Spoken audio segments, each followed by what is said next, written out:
Paranormal Andy and Phantom Dark Dave. The Screaming Skull Podcast.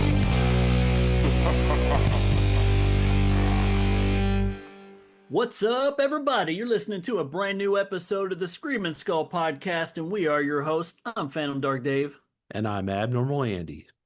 And Andy, just recently we released an episode on our top 5 favorite Scream characters, and I think we surprised each other a little bit. Yeah, it was such a fun episode. We really didn't have much crossover, which was kind of a surprise, but Hey, it was spoiler cool. free. Yeah, so it was cool because so it was fun.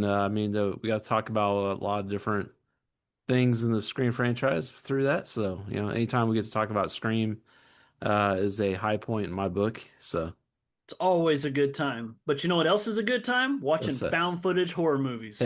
Yeah, we're in the summer of found footage here at the Screaming Skull Podcast. Guys, it is hitting those triple digits outside. It's getting hot. And the best thing you could do is stay inside, turn the lights out, and submerge yourself in a found footage horror movie. Because, Andy, we already knew this, but when you're preparing for these kind of episodes, you are easily reminded of that there are so many to choose from.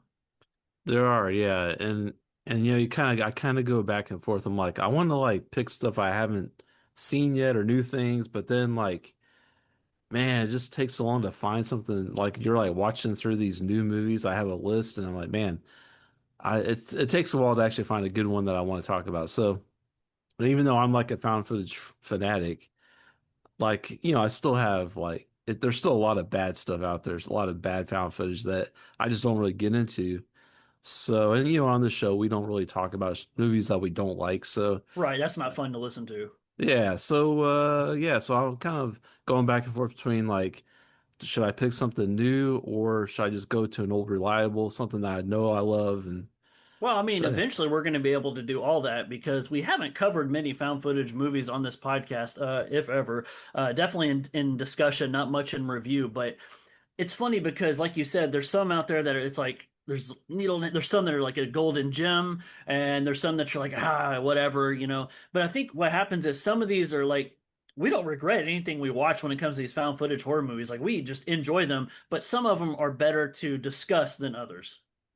yeah, I think in the spectrum of found footage movies for me, there's movies that are really good and there's movies that are okay, and so, I'll appreciate any found footage. I don't know. There's just something about the format. And I know that probably in the wider horror community, not a lot of like it's not probably a popular genre or subgenre.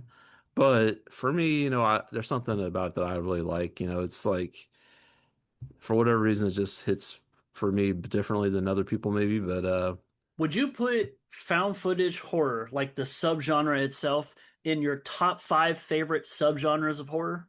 yes, Yeah, me too. Good stuff. I mean, you got to have your slashers, like that's yeah, slashers and found footage and creature features. I oh yeah, feel like are like our top 3. that's right. Yeah, But there's room for psychological and everything else as well. sure. And but and I was with you. I was like, there are a lot of found footage horror movies that everybody knows. There's a lot that everybody loves, but we didn't want to necessarily go down that exact road. Now, that's not to say we won't cover a big one because we very well might. We haven't pre-selected these. We just start with episode 1 and then we take turns choosing movies. But there is something fun about discovering ones or finding ones that aren't so much talked about, or at least not yet. And it allows us to kind of like examine it and maybe kind of boost the ratings of the movie, put it out there, let people discover it. And I think that's kind of the mission you put yourself on, right? Yeah, that is another good quality about this. What we're doing is like it does shed a light on some of these independent horror films. These creators, these filmmakers, they are just like trying to get their stuff out there in front of eyes, and so anything we can do to help. I mean, because the bigger horror movies, you gotta love them too, but you gotta give a little love to the independent filmmakers as well. The big horror movies get all the help they need already because you got Blumhouse and everybody Hmm. else. They're going to theaters, they're on the streaming services, all these good things here. And a lot of these independent horror films that we love, some of them have done amazing and have made it to theaters. And Andy, between you and I, they're kind of taking over the world right now. Independent horror, like we've always been behind it, but I think the world is starting to recognize it, and it's about damn time. But Yeah, for some of these, man, they're just like VOD. They go straight to streaming services, but they get like buried in this catalog. And so, I mean, you've told people on this podcast before, like there's an app you can go to watch nothing but found footage horror movies. Like how many apps out there are a single subgenre based on the app? Like none. Like you have Shudder, which is like all horror, but that's still Hmm. a major category. You're telling me there's an app for just found footage movies? Like there's a Yeah. niche for it. And I know you said you're a lover of these movies. I'm a big liker of these movies, and I think this summer we're just going to be promoting these movies and just tipping our hats, if you will, to those people that really love found footage horror. It's their time. Yeah. Hey, let's get the room going. But speaking of get going, let's do it, man. Let's talk about this movie today. The first choice is you guys see it from the title of the podcast, but it's The Hymn from 2025. And the reason that I picked this movie was not because Andy had already saw it. That was a big surprise to me. It was a happy surprise. But man, this is a movie that was filmed in my backyard, man, right here in Fort Worth, Texas. And so why not start with a religious found footage horror movie? And yeah, man. So I'm ready to talk about it. Me too. Andy, so right away, this movie has an amazing cover. It has a play on words with the title, and it says it's in Texas. So I'm like, okay, this one to me is standing out on Tubi. That's where I found it. That's where Andy finds it. You guys want to see the movie before listening to this podcast? The Hymn on Tubi, as of right now, the recording of this podcast. But man, going in, I set the bar low, didn't know what to expect, but I was pleasantly surprised.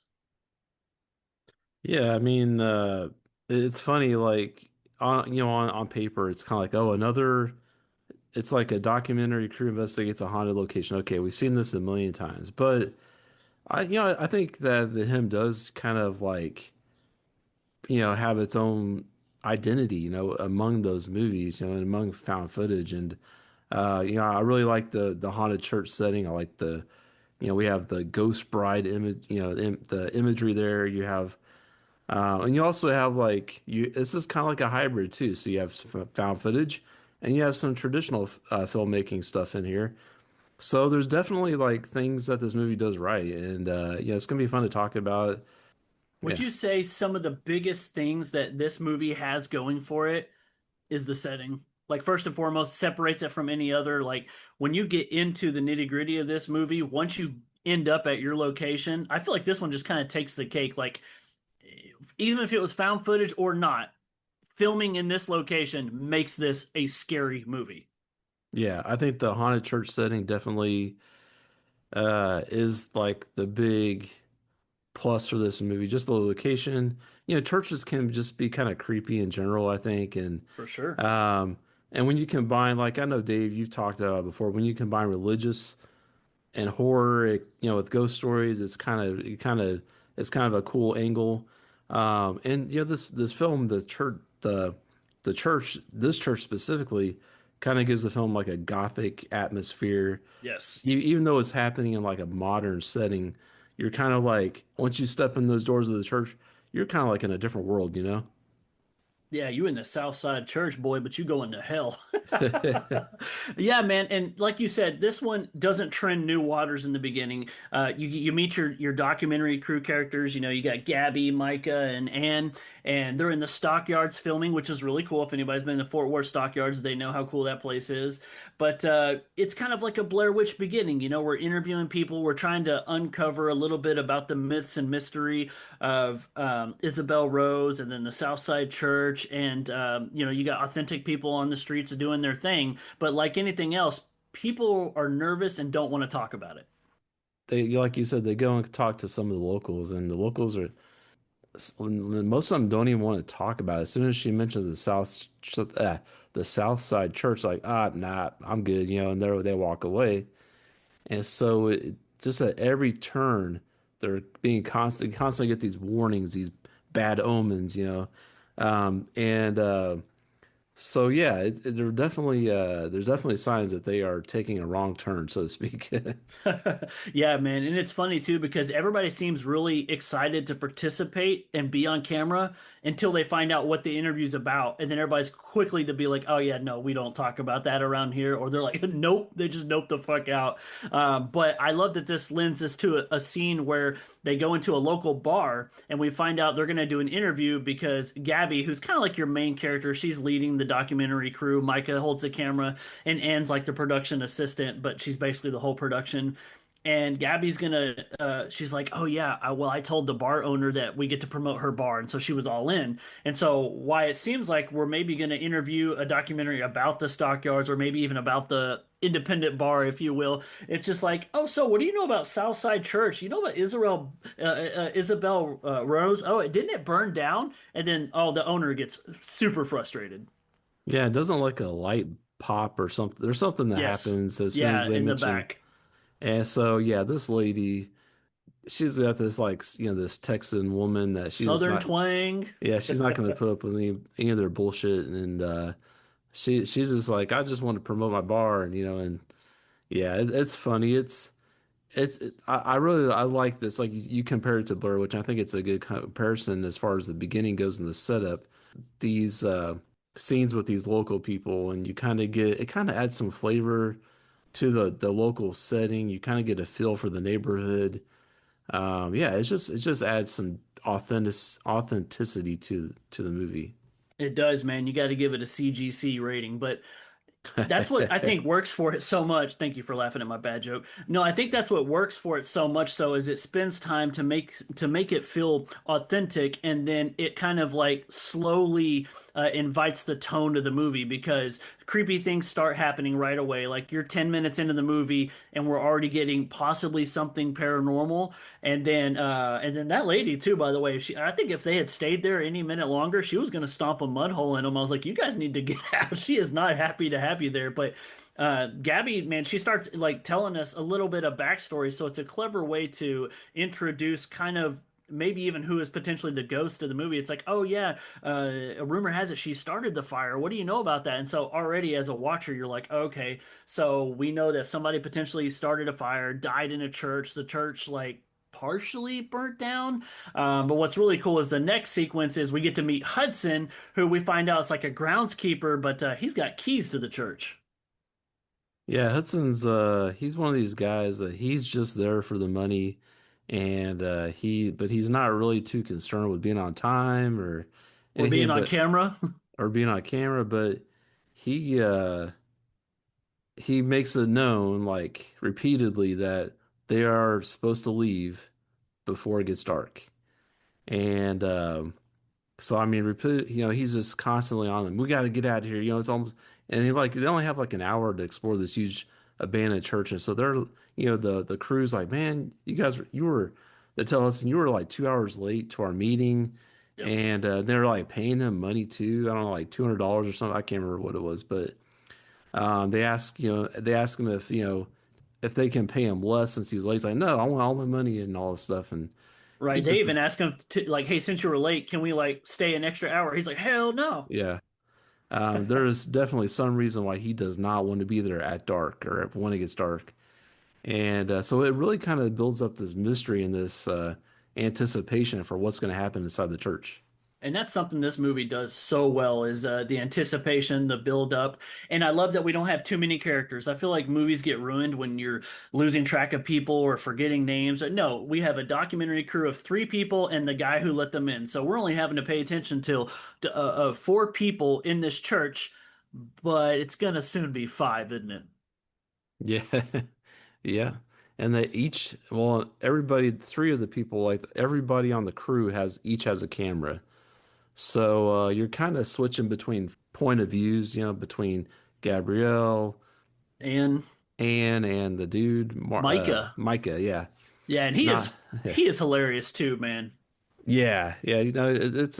He's a good, like, kind of adds a little real comic relief a little bit because you have a really high amount of tension with Hudson and Yep. Gabrielle kind of going back and forth, like arguing and stuff. And then, so it's nice when Micah comes in. He's kind of like a palate cleanser. He kind of like lifts the air a little bit, kind of like, Yep. yeah, I It's like the pleasant character. to have him around, but he also one thing about him that I really liked is he takes his job seriously. Like there are certain times where he's like, "Are you guys going to be good for a few minutes by yourself? Because I want to set up some static camera shots or some long shots or some, you know, panoramic shots or whatever. Like he wants to film the inside and the outside of the church.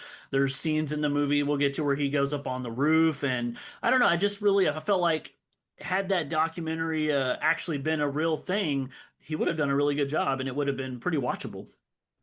Yeah, I think you see it's kind of interesting with this movie because you kind of see some of the behind the scenes of like a documentary. When they get to the church, he kind of stays behind to get some B-roll, that's what he calls it. Yep, And it's basically like time lapse. It's they basically got just kind of some like, filler.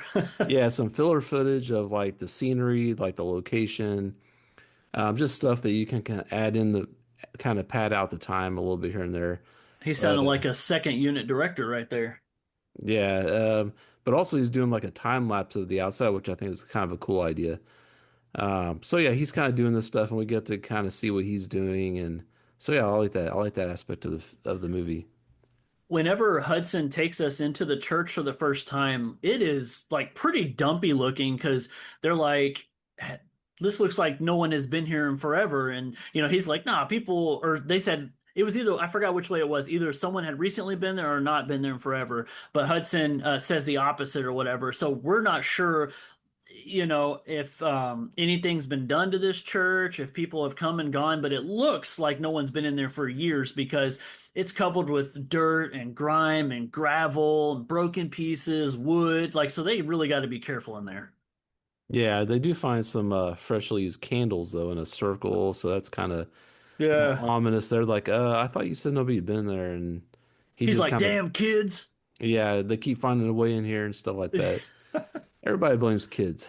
That's right, man. But like you said about Hudson, the way that he's kind of like taking control of the time of the movie, he's reminding us how much time we got left because he doesn't want to be in there when it's dark. And so the way that he knows how much time is left is because they have a generator. And once that generator goes out, they need to get out.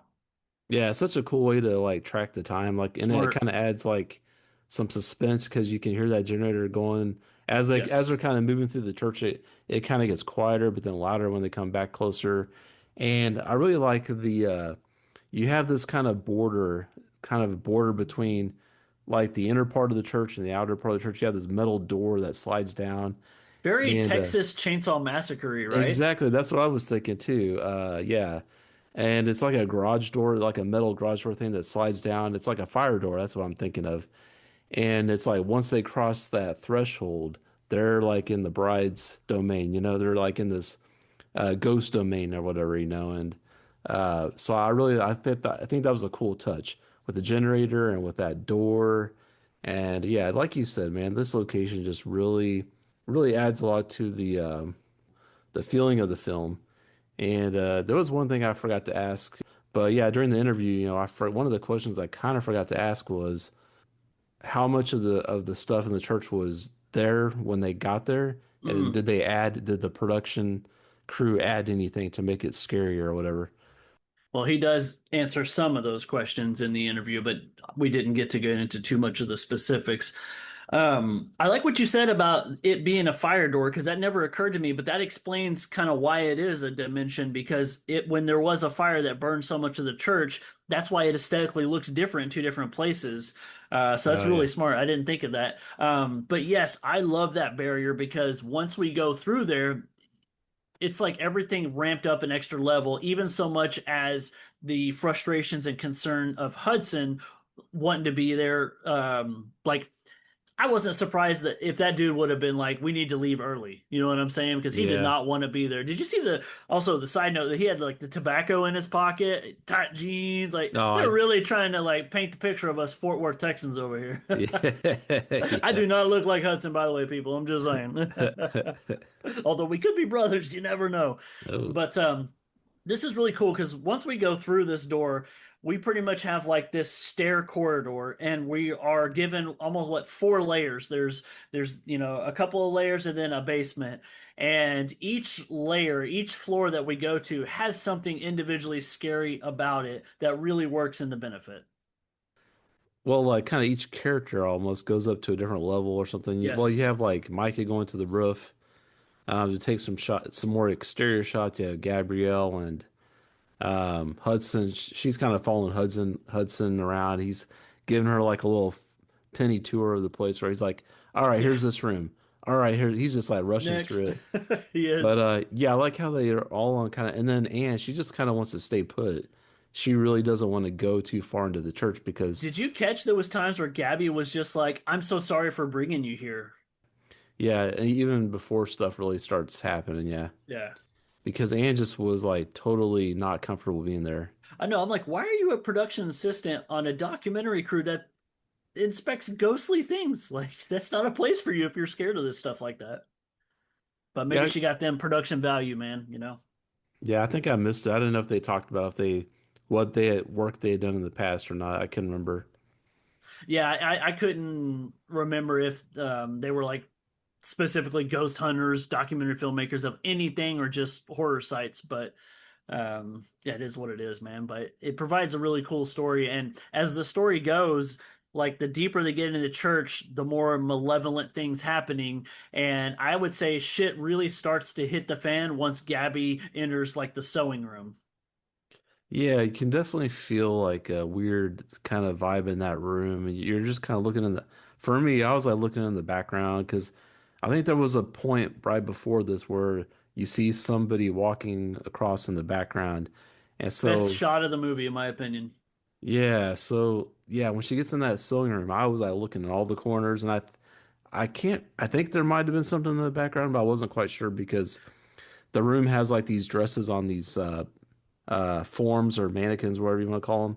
And so they're kind of like at random spots around the room. So you don't know if like the dress is like if this dress is somebody's wearing this one or if it's just a mannequin or whatever, but it's kind of You know what yeah, I compare that to it's that. is it gave me a very It Follows vibe where you got used to something happening in the background, so every scene you're consistently looking around. And so I was doing the exact same thing once we were in this church, yeah.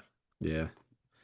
But yeah, no, that scene was cool because you get a little more you get a little more history, I feel like, and when she's in Gabrielle kind of talks about more of the history of Isabella, Yep. the bride, and kind of her, and she finds like the sewing table where she probably sewed these dresses, and she just finds more dresses. This place is like filled with different wedding dresses and stuff. So You know what a big surprise was for me? what's that?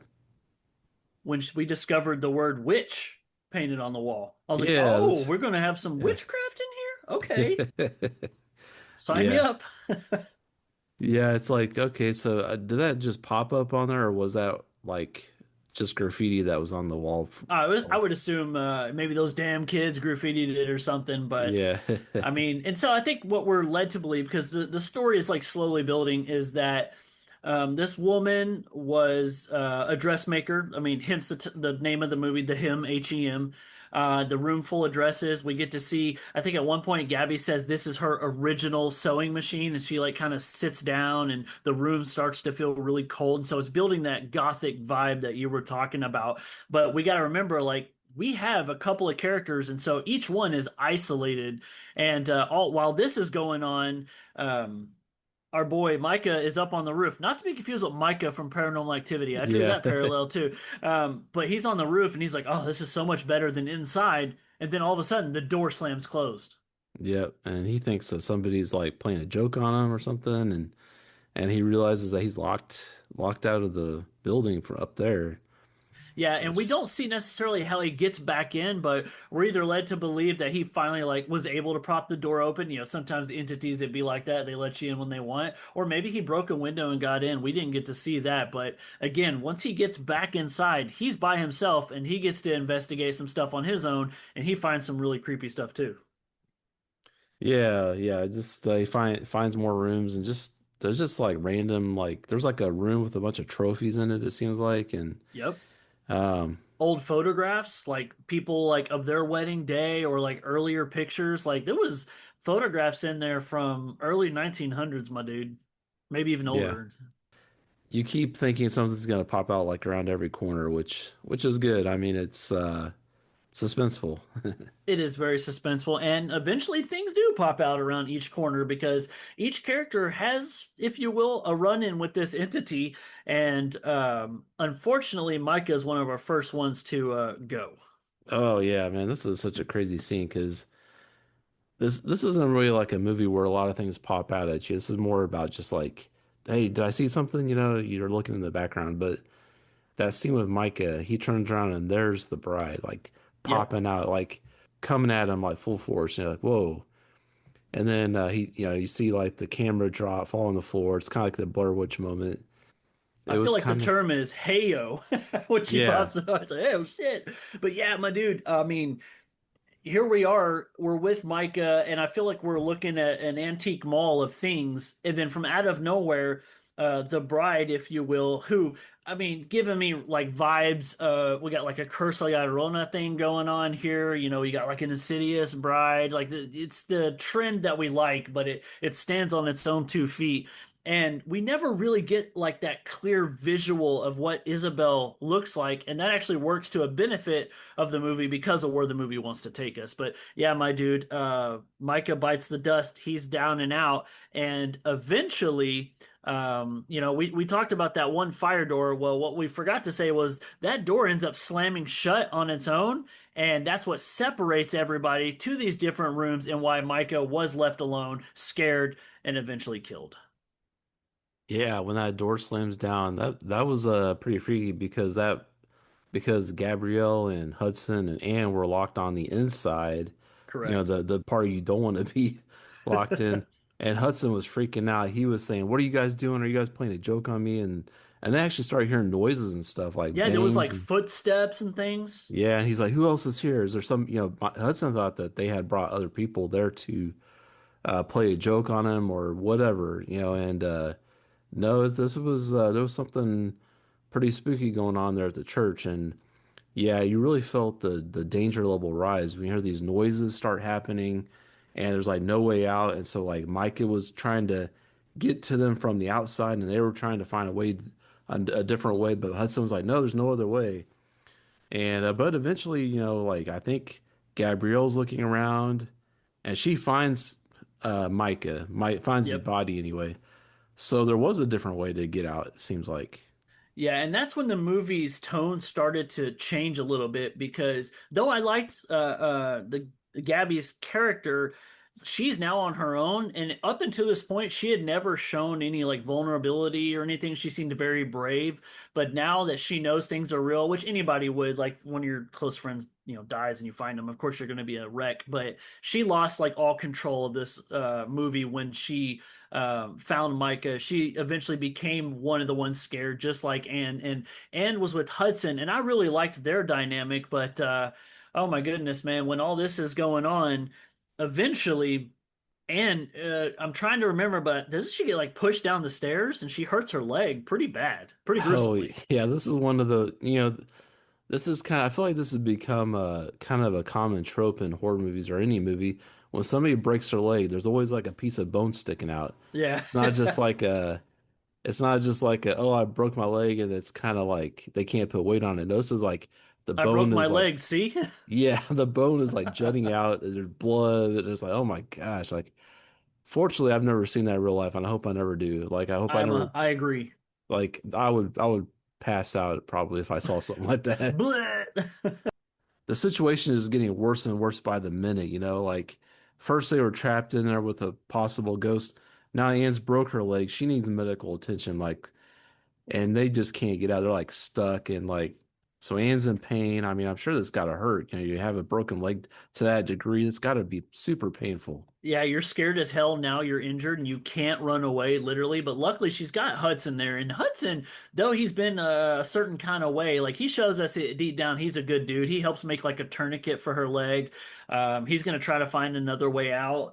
And I mean, I'm pretty sure she eventually like passes out from the blood loss. Yeah, I think so. Yeah, well, She didn't have and no AirPods. There was nothing else to do. She had no reception right. on her phone. Yeah, And you know, I want to add, like, we haven't really talked about up to this point, but like, kind of this back and forth. You have the found footage that we're going through, but then there's also these detectives that are investigating the what happened in this church, and so we're getting to see them. And this is more of the traditional camera work, or whatever. This is more of like a regular movie when right. we're with the detectives, and one of them is George Hardy from Troll 2, which I thought that was really cool Yeah, Easter he's egg there. the older detective. His name is Yeah. Monty. Yeah, so if people are familiar with Troll 2, he's the dad. You can't piss on hospitality, and all The hell I that. can't. Yeah. So it was cool to see him, and I think the other detective was in some other TV shows and stuff too. I'm not really Oh yeah, familiar with him, both of but these guys have actually worked with the writer and director Tyler Russell before, but it was really cool to have them in this movie because it gives reason as to why we're seeing this found footage. You know, yeah. it's not necessary to take that extra step, but it's always nice when movies show a little care and try to put kind of like some reason to it and a little more realism with it, and so it works really well. And I like these detectives as a pair too, because not only do you have like the older and the younger guy, I guess you will say, they might be same age. I may be just fucking wrong, and I apologize. But Monty and then Cameron, and Cameron is kind of like, I'm over it. I can't wait to get rid of this case. And Monty's that detective who's like obsessed with it, and he just feels like if he watches it more, he'll figure something out. Yeah, like I said, he really wants to. He knows there's something not right here. Like, because I think Cameron just like, oh, it's just kids on drugs, kids Yep. fooling around, and Monty's like, yeah, I don't know, there's something not right here, and yeah, so he wants to get to the bottom of it, and he's got that old school detective thing going for him, I guess, or whatever. He The he only just, thing I wish is he was wearing a cowboy hat. That would have just topped it oh off. We'd have some yeah, true detective right there. yeah, that this would have that vibe. That you're right, yeah. Did you notice Cameron was in a sleeve though? Like he had like an injured right like arm or shoulder. Oh yeah, So I it makes you guess wonder what's up with that. yeah. Yeah, you're right. And now that I'm thinking about the rest of the movie, oh, it makes sense Oh, doesn't it? because our timeline is kind of back and forth here. So we'll kind of figure that out here later on in the movie. Yeah, man. And they, like you said, Cameron's like, it's kids on drugs, and they're like, well, we'll find out once we get the toxology report or whatever. And meanwhile, we still got one more interview to do. And at this point, we're like, oh, we're kind of understanding the timeline, but we don't know what the next interview is going to be. Well, we eventually get it, and it's with Will, who ends up being Gabrielle's fiance. Yeah, it just gives a little bit more I don't know, I guess insight into her character, I guess. Yeah, it's kind of given us the reassurance like, okay, is Gabby crazy? What's going on? And we find out, well, she seems to be pretty normal and she has a good relationship with her coworkers and she likes making these documentaries and she's on the uppity up. And the either boyfriend or fiance, I forget, he's really concerned, obviously, as anyone would be. His lady's missing. But they won't also give him any details. Like, did you find her? What did the reports say? You know what I mean? So he doesn't know anything, and they're just trying to get as much info out of Will as we can. But when they say that we got one more interview, and then we see this interview, I'm like, oh, okay, so the rest of the movie, we're gonna find out what happened between point A and point B, and that's when it gets really, really fun. Yeah, so yeah, and I love like when you mix crime and horror, in a Yes, movie. So I love that the detective angle. So yeah, I wasn't mad at it.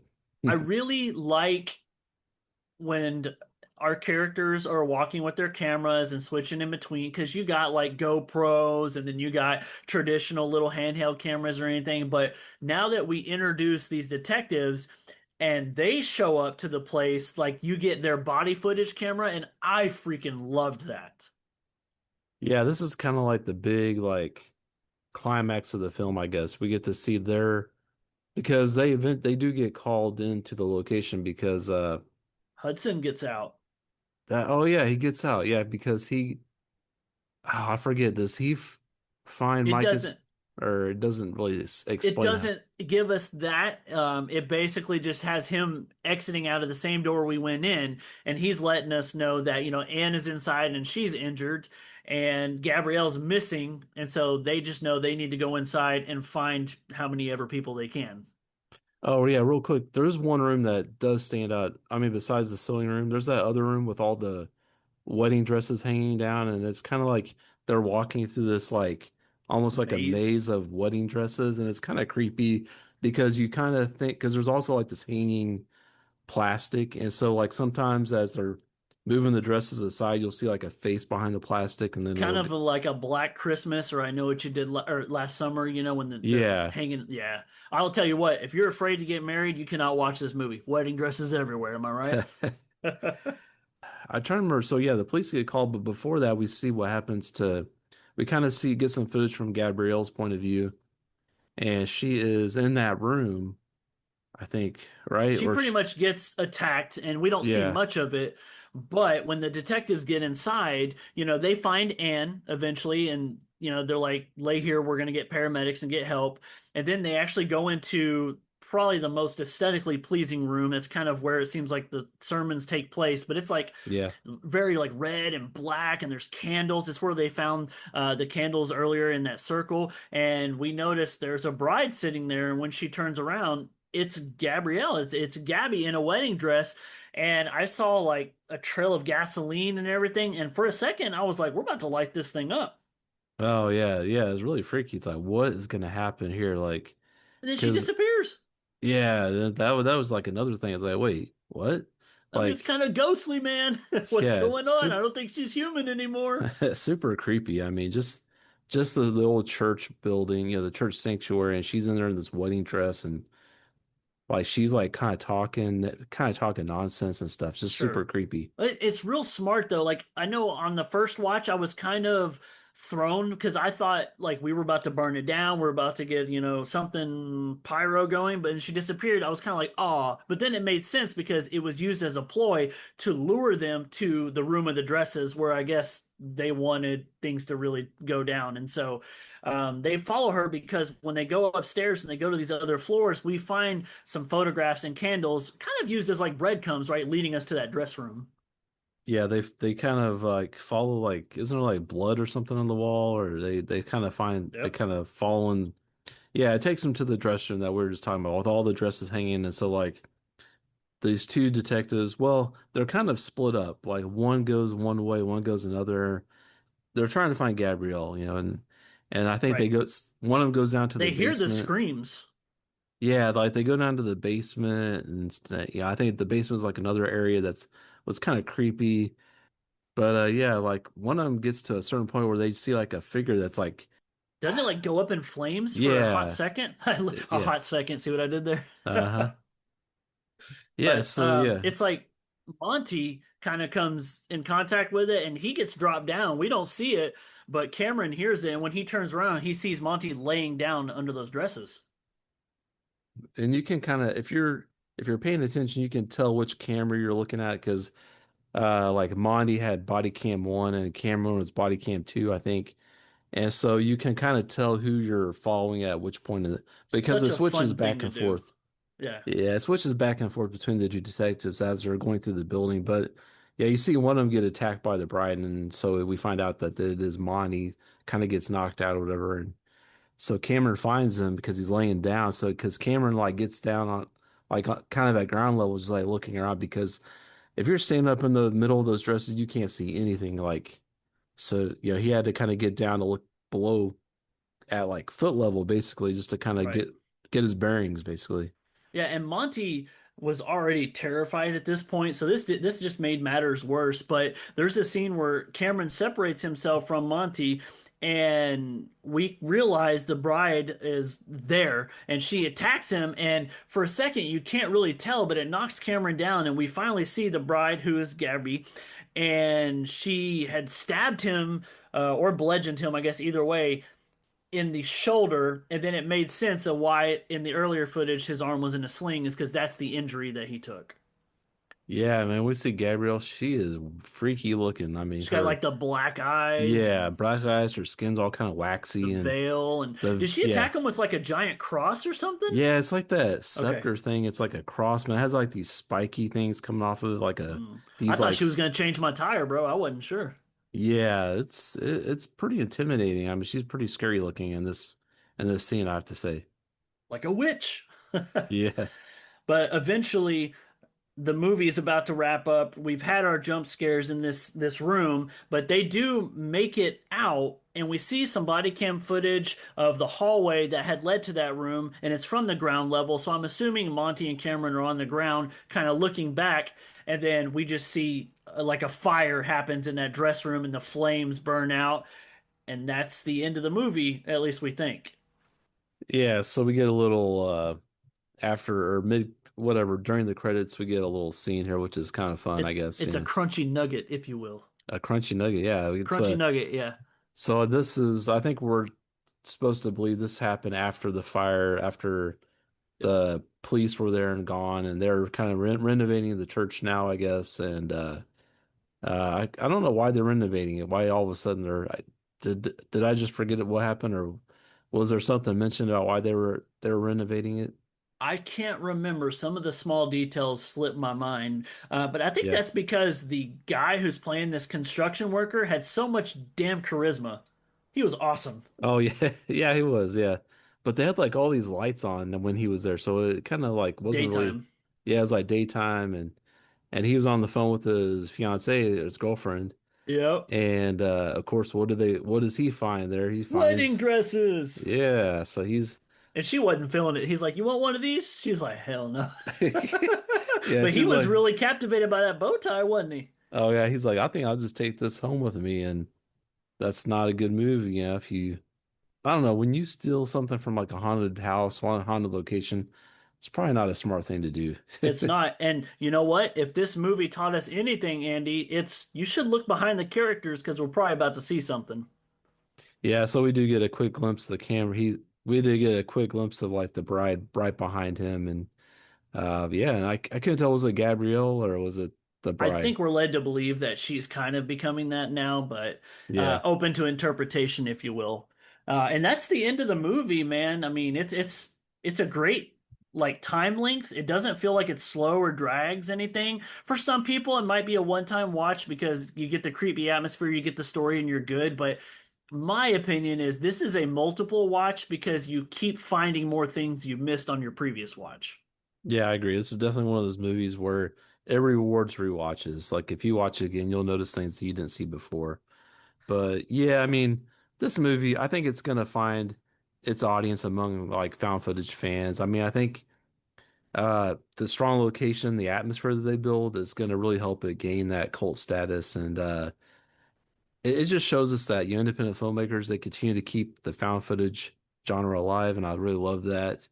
And I think it could become one of those movies that horror fans they're going to discover on streaming platforms and talk about over the years to come. I think it's just going to grow. The following is going to grow over time for this movie, I feel like.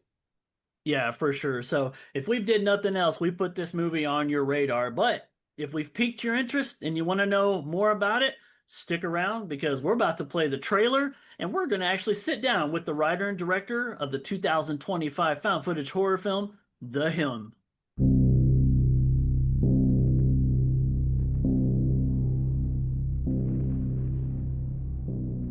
All right, and so we are back now. We're sitting down with Tyler Russell, the writer and director of the 2025 found footage horror film, The Hymn. Tyler, welcome to the show. Hey, how's it going? How's it going? How's it going?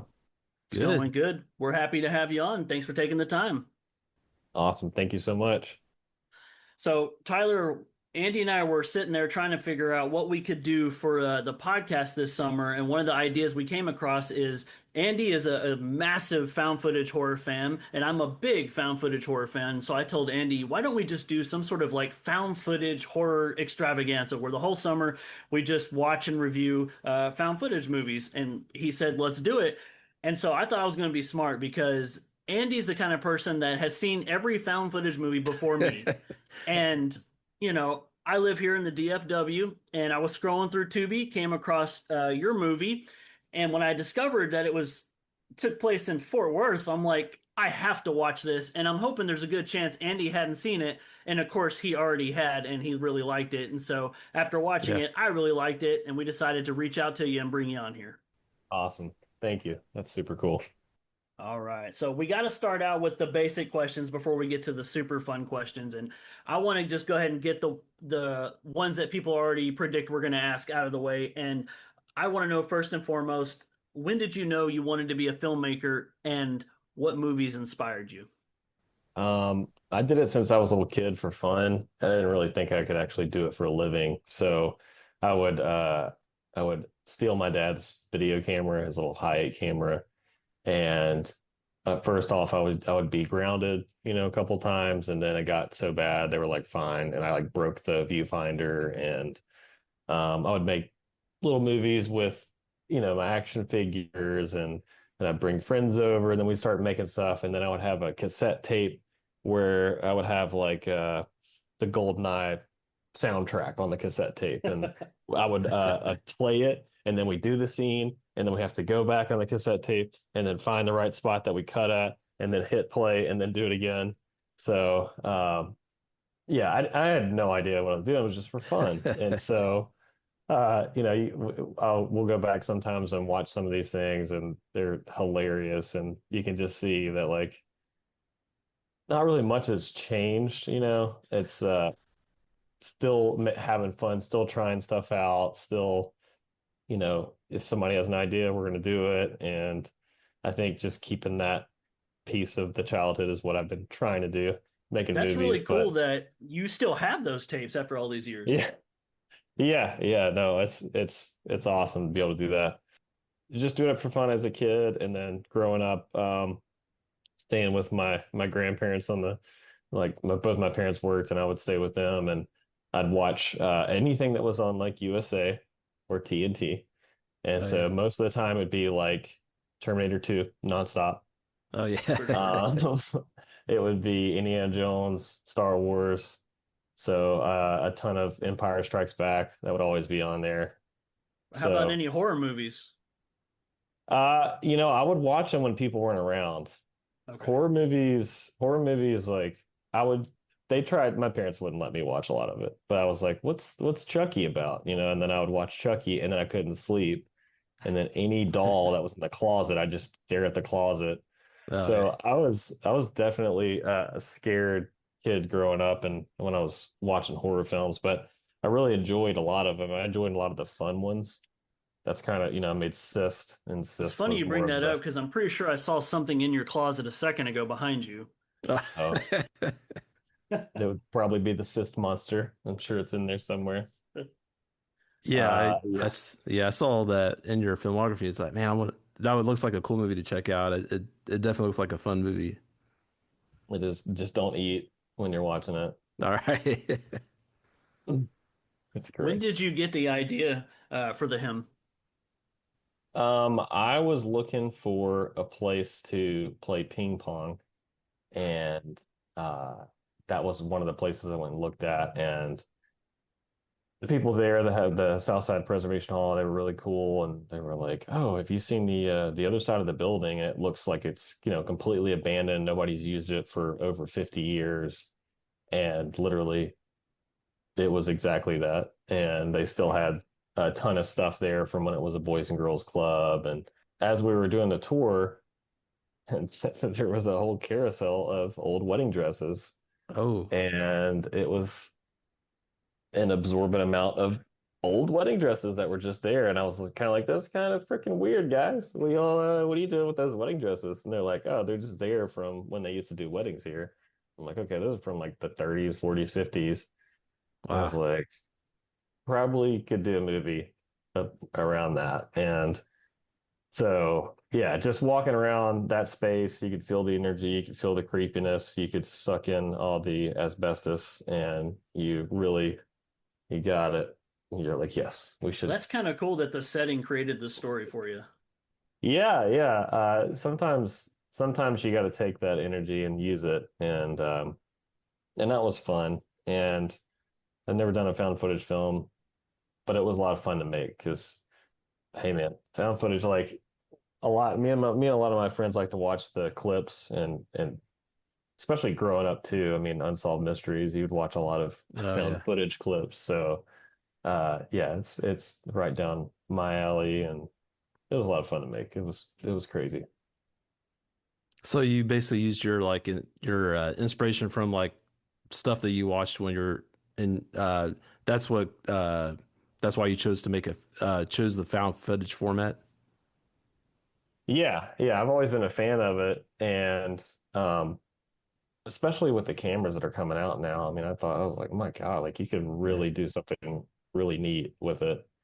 And yeah, because when I started, the cameras were they were so freaking big and heavy, and even the video cameras were massive, and they've gotten smaller and smaller, and the GoPro footage has not been really great to watch on screen. So then when like that DJI Osmo camera came out, I was like, oh my gosh, we could do that and have the actors run around with it, and I Time could to make have a a movie. yeah, yeah. So when I tested it out, as like you could put it on a laptop and there's like a joystick button that so I can control the head on the camera. And it was really easy to use. I'm like, oh, this is kind of cool. Well, when you start going room to room, you lose connection and stuff. And so it gets super frustrating. And I the thing bet. starts spinning around. And so like there's so many takes that we did that were it was like perfect shot or the scares were great. And then all of a sudden the the camera would just like flip up and shoot the ceiling. And it's like, oh, okay, there we go. That's authentic. Indie indie filmmaking 101. That's Something's gonna right. happen. You talked about you wanting to play ping pong, and that is what made you find the location. But what was the process like for getting the actors in the movie? A lot of them I've worked with before. George Hardy, Yeah. Judd Lormand, Foreign. Like, yeah, a lot of the actors I've worked with on a lot of films. I try to bring a lot of the same people back, if I can, if they're close by or, whatever it may be. But I like to keep the same guys. We have a lot of fun. And then Ginny, the main character in the film, she's from LA, but she also lived in El Paso. And then the El Paso film commissioner is a friend of mine, and he recommended her, and I thought it was perfect because I wanted to connect El Paso with this film, and I thought it made a lot of sense to have some guys coming in town and not knowing where to go and to Well, be yeah, what better way to start off than in the Fort Worth stockyards? Am I right? yeah, that was crazy. It was Memorial Day. It was nuts. But yeah, Stockyards is crazy. It's one of the craziest things I've ever seen in my life. So, I thought it fit and started the movie off with the flavor that we needed in the film. So like the people that you talked to like in the Stucker, were those like actually just like people on the street that you're talking to? So, that was a combination of some people, but it was a group of uh, the people who own those cars in the film. Oh yeah. Yeah, so basically, I gave them kind of a gist of what we were doing. I didn't want to give them too much information, and I told them what what they were going to be kind of protecting.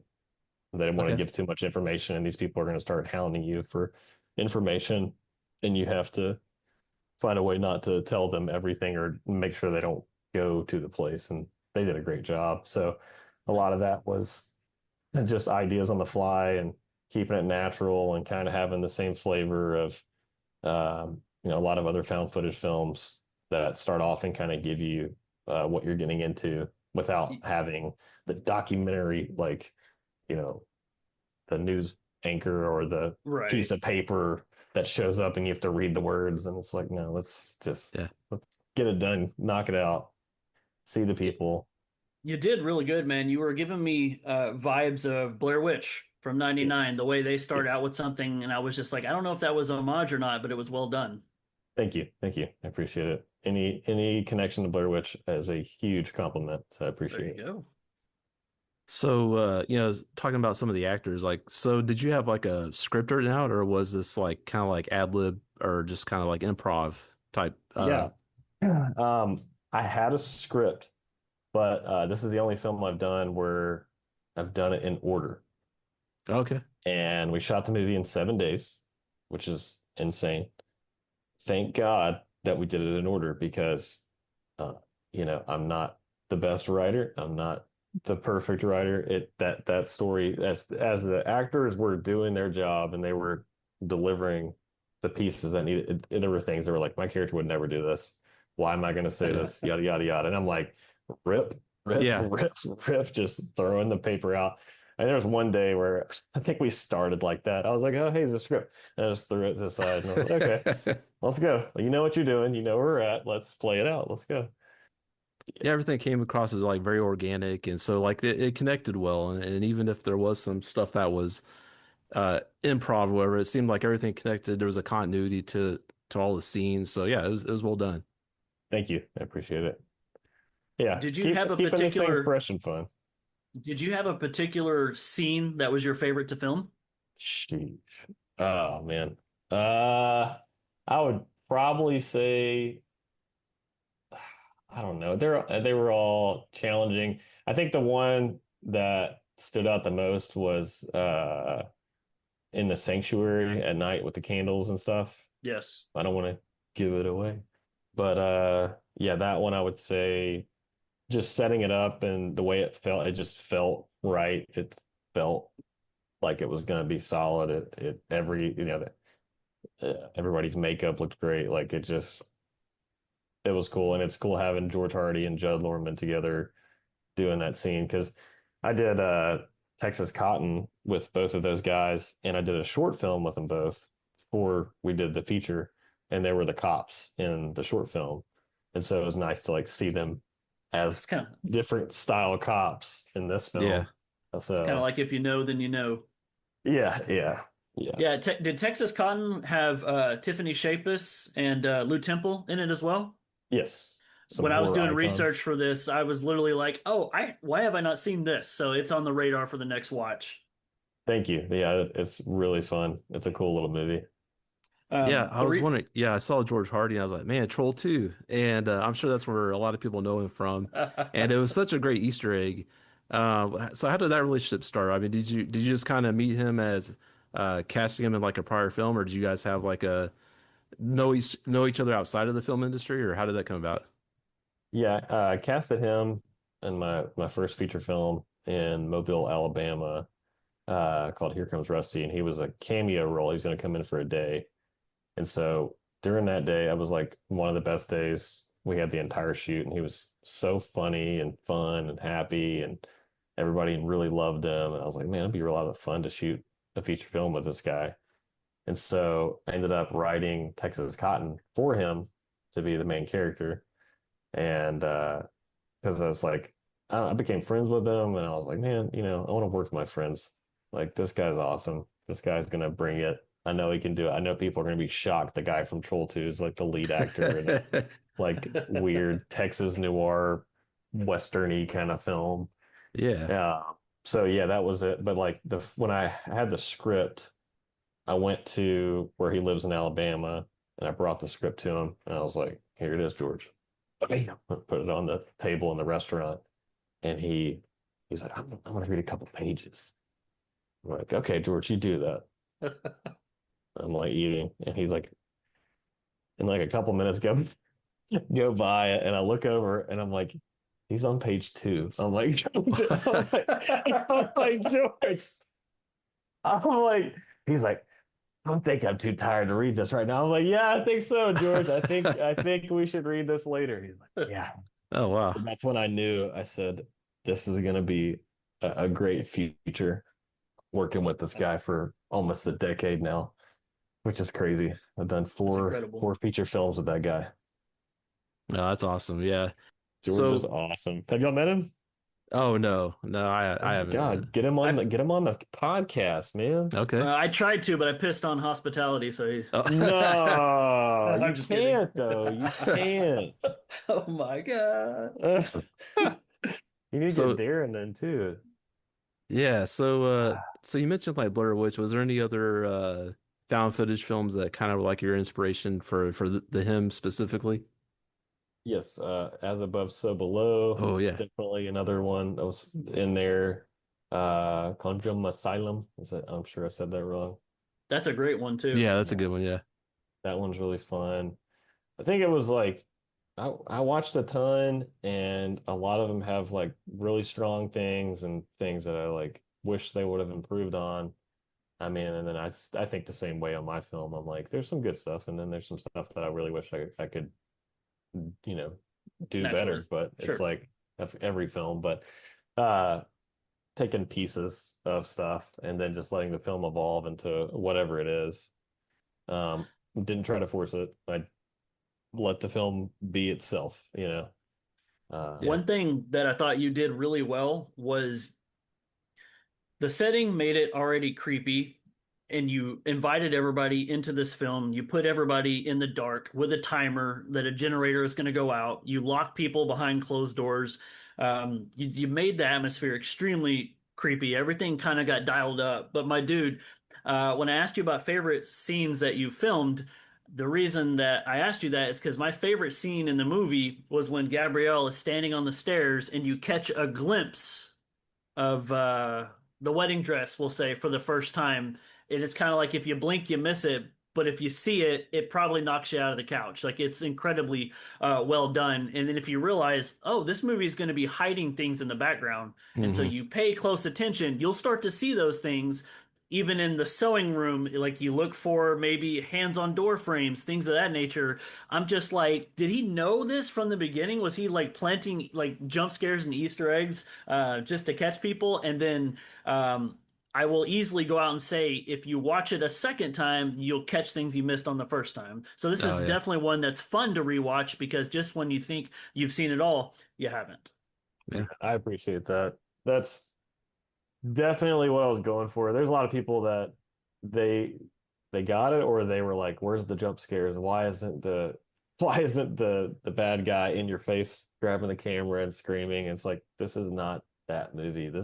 Yeah. This is like what would it be like if you had a camera and you were there? That's what I was trying to go for. I'm so glad you said that. That's really cool.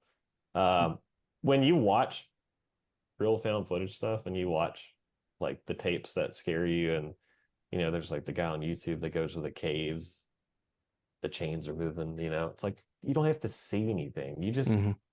You just feel it. Yeah. You're there. Nothing has to be on screen. It just has to be the atmosphere of it. And that's what it was like filming the movie, because we did everything at night, and that place is pitch black and Yeah. it's scary as hell.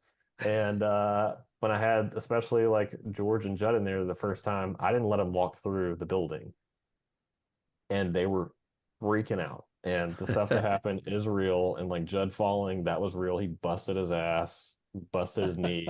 Oh no.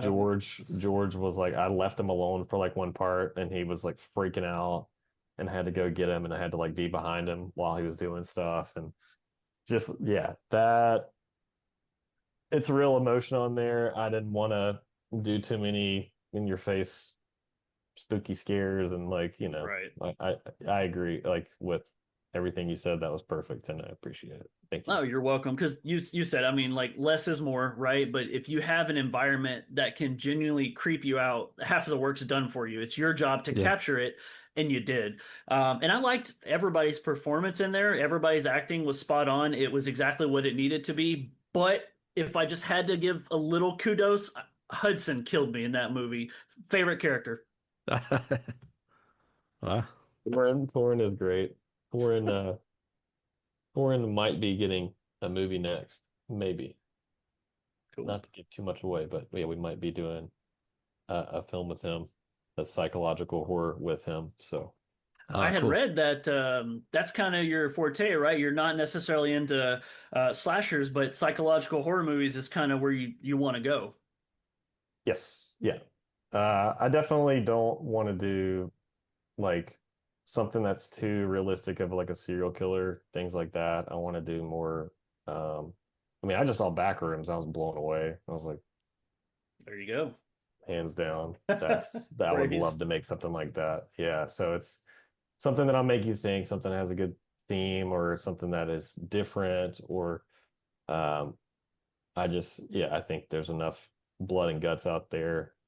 If you're gonna do it with meaning on it. Do it with something that's gonna, you know, make you You think. want to get in people's head. Yeah, He's like, that's sure. that's why, things can be horrible in different ways. Like, Hmm. if a cis monster was chasing you in a office in the 50s, and you're stuck there because of the nuclear shutdown button, then yeah, that's pretty horrible. I don't know. Yeah. Yeah, it's definitely a different type of horror. I mean, but I love the framing of like the detective investigation. I love like when you mix crime shows with horror. I love that kind of stuff. So like when you were like thinking about how to like strike a balance between the detective investigation and like the haunted church side of it? Like, was there like a lot of thought put into like, okay, like 80% church, 20% cops, or what was that thought process? Um, so that came from Cannibal Holocaust. Oh, Um, yeah, so if you remember, they go back and forth from the actual documentary crew, and then they go to the guy that owns the footage, and should we release it or not? Yeah, that's where that came from. I really enjoyed that part of that movie. The back and forth, and them seeing a scene and them sitting there going, and they don't even say anything, and they're sitting in the room, like that kind of stuff. I was like, that's incredibly effective, and I haven't seen that really in anything else. So I was wanting to do something along those lines, hmm and so yeah, I knew not to do too much because that's a found footage fans no, but He's got um, it. I want to, but hey, I want to make something different, so I'm yeah, not gonna It's I'm not definitely gonna follow the creative. rules. I'll Yeah, I'm tell you not gonna what, follow the though, rules. you probably didn't aim for this, but my wife, who I made watch it with me, um, was very appreciative because she was genuinely getting creeped out, but moments of the cops gave her a chance to breathe. Oh, that's cool. That's cool. I like yeah. that. I like that. I agree. What are y'all's top couple found footage films? So Uh-oh. I'll start off.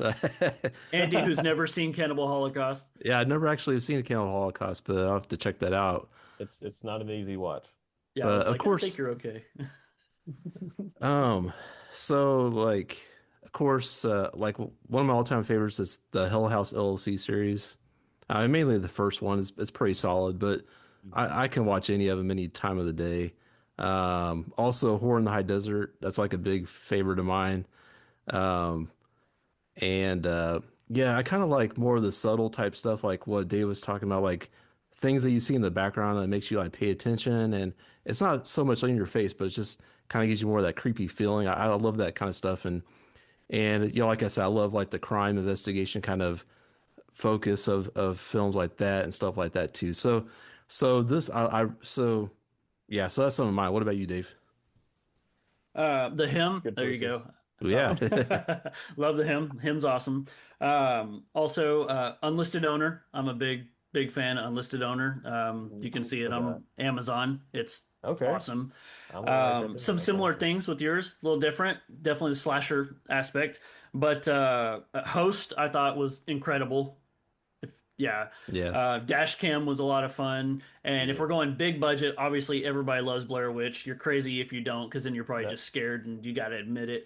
But The Last Exorcism was really good as well. And that yes. actually brought me back to your movie is one of my favorite, if not favorite, subgenre is any type of religious horror, no matter how small or big you go with it. And so filming in a church is already like, okay, I'll check it out. But then the cover for the movie, like in marketing, you got to do two big things. You got to have a great cover and a great title. And yours like hits on both aspects because it's short and sweet, the hymn, it explains because it's spelled HEM that you're clearly talking about sewing like the hymn, and you watch the movie, you know why. But then also you have like, oh, in church you sing there's hymns. I'm like, there's a lot of things going on. Do people not recognize this is amazing? And so that drew me in instantly. You tell me it's in Fort Worth, I was already invested. But yeah, things like that, any type of religious horror, like I love. And so I Have you was seen The very thankful Sacrament? that yeah, oh, see, Yeah. Andy, that's not your cup of tea, but I thought The Sacrament was gnarly. Yeah. Mm. Yeah, it's from what I know it's like based on like the Jonestown the Jonestown thing. So I was like, a little too close to home there or whatever, Oh wow. but And he's like, I didn't drink the Kool-Aid. yeah. Oh God. I tell you, I got a question for you, Tyler. I know you've been in the Fort Worth area for a little while. Have you had a chance to go to the Cutting Edge Haunted House? Is that the big one? It's the The like abandoned meat packet plant in Fort Worth. is that the world record one? Like the I think longest so. standing one? Yeah, I've I been there. That was awesome. Okay. I went there back in 2002, so it's been a really long time. I'm sure you've been more recent than me. Do they still have towards the end where you go in that one room that's like solid bubbles Yes, I and you actually went can't? with George. I went with George party. Well, the reason I asked is because you gave me that feeling in your movie at the end, but with wedding dresses. Oh God. Well, just be thankful you didn't get to smell what it smells like because I can't get that out of my nose. Mm. Oh, It was yeah. it was bad, man. Oh God. Well, you managed to capture haunted house vibes in your movie, so you should feel good about it. Thank you. I really appreciate that. Thank you. So, are you guys gonna make a movie? Oh, that'd be cool. We'd have to find a weekend or somewhere we can meet up somewhere and do it or something. You But Yeah, can it's use the not easy when the podcast. dude lives in Missouri over here. yeah. Hey, you can use the podcast. What was the film that just came out that did it? Oh, yeah, yeah. Crap. Undertone. Yes, Undertone. There you go. Do Yeah. some, give me a found footage Undertone. There Hmm. you go. Let's go. Let's go. You got Yeah, an iPhone, you can make a movie, right? You got a webcam. that's true. Yeah. Screen Life. Yeah. There you Let's go. go. Well, kind of speaking Directed by about, Tyler Russell. There you go. oh, yeah. Yeah, like speaking of like kind of technology, I mean, was there any like behind the scenes challenges that maybe people watching wouldn't have guessed or couldn't tell, from watching it? Yeah, I mean, I would just say found footage is a lot harder than people think. People think you just take a camera and you go shoot and you just throw it in and make it work or do it again, do it again.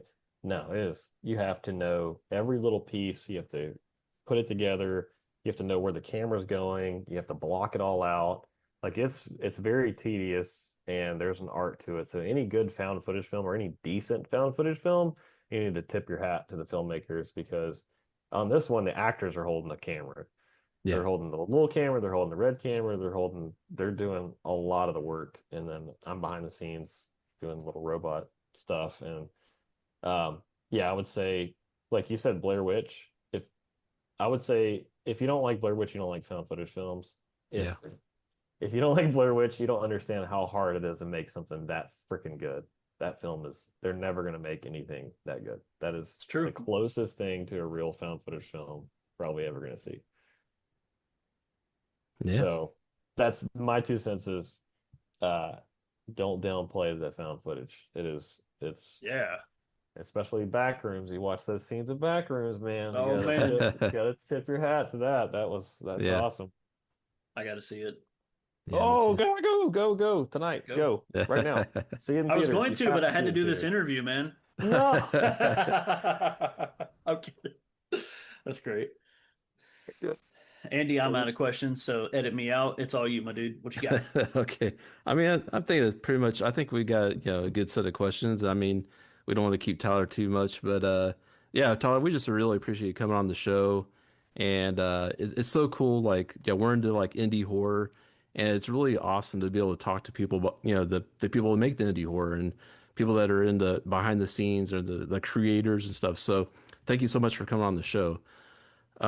Is there anything that you'd like to plug? Anything upcoming projects? No, I just go watch other people's stuff. Keep Yeah, watching it. And I'm gonna watch you guys and then I'll be contacting you when something popping up and then we can talk about it. And if you ever want to talk and hang out, let me know. Really Yeah, awesome. appreciate sounds it. like a plan. We'll make Andy take a flight down here since he missed Texas Frightmare Oh yeah, this year. yeah, Come on, dude. yep, But no, Oh, what Tyler, are you doing? it was great talking to you, man. yeah. Appreciate you taking the time late at night to join us for this. Everybody, look, we've already reviewed it. We've already told you what we thought. You know that we love it. We're big in the found footage community. You got a guy who's from here also representing the community. Go watch his movie. It came out October 2025. It's called The Hymn. Currently, it's on Tubi. If you can find it, watch it. Totally worth your time. Tyler, thanks for coming on the show, man. Thanks, guys. Yeah, thanks. That wraps up this episode. I'm Phantom Dark Dave. And I'm Abnormal Andy. And thank you for listening to the Scream and Skull podcast. See ya.